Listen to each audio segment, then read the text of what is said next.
Do you want to time travel? Maybe go back in the past or go to the future? Well, if you're part of the Philadelphia experiment, you could have. I'm gonna talk about the U.S. Navy and blame them for starting the Philadelphia experiment. Talk about the history of it. I'm going to talk about the people that were involved in it and also the outcome itself of the Philadelphia experiment. Well, this started back in October 28th, 1943, amidst World War II. We were trying to get past the enemy, which was Germany at the time, and also Japan. And we needed to get past the U-boats of Germany without being detected. So they came up with, the U.S. Navy came up with what was called the Philadelphia experiment. They needed those ships to be invisible.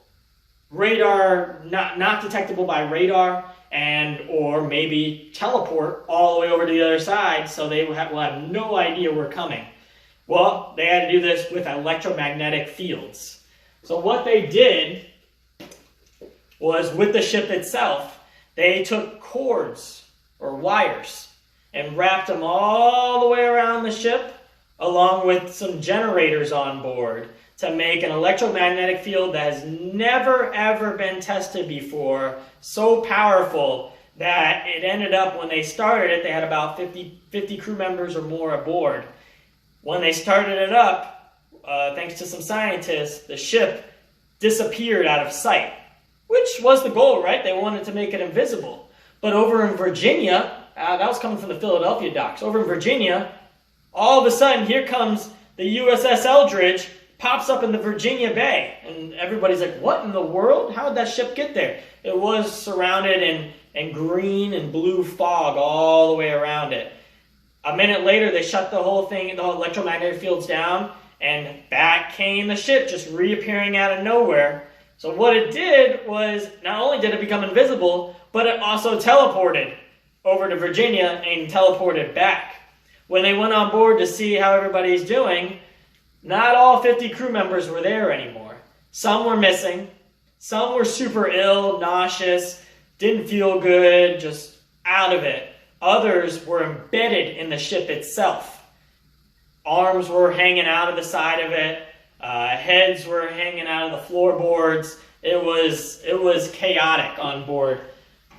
The U.S. Navy told everybody to go to a certain hospital where they were then pronounced mentally ill, and then a lot of them were sent over to a lot of other places that they were never seen again.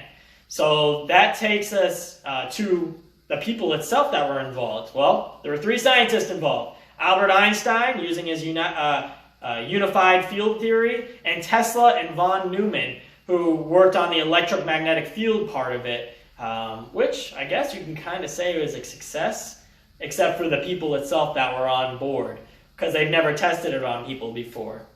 So there was a guy that was in the docks itself that was working on a different ship named Carl Allen, who was friends with Albert Einstein. He reported the whole entire thing on what happened. He went to Morris Jessup himself, who did a whole bunch of writing and stuff, real popular, and he actually wrote it in one of his stories. Well, this new thing called the Office of Naval Research that came about after the Philadelphia experiment came over to Morris Jessup with a whole bunch of his copies and said, hey, and talked to him a little bit. Well, he ended up taking his life when the ONR, Office of Naval Research, came back again to go check up on him. He apparently took his own life. Well, he wasn't the only one that reported it, because a guy named Al Bleck and his brother were on board the ship itself. They were there. They reported what happened years later down the road, and they're our main source of people who were there and experienced everything. And they felt ill also, but they didn't come back on the boat. They appeared somewhere else. They teleported somewhere in the United States that was not on board the ship. That will bring me to the outcome. According to DE173.com, they reported a lot of the outcomes that happened after the Philadelphia experience following the mentally ill patients that got out of the hospital. Some were walking through walls and never to see again. Others were just like zombies. Others actually went up in flames itself. So, I would ask you, Do you want to time travel? Be a part of another Philadelphia experiment itself?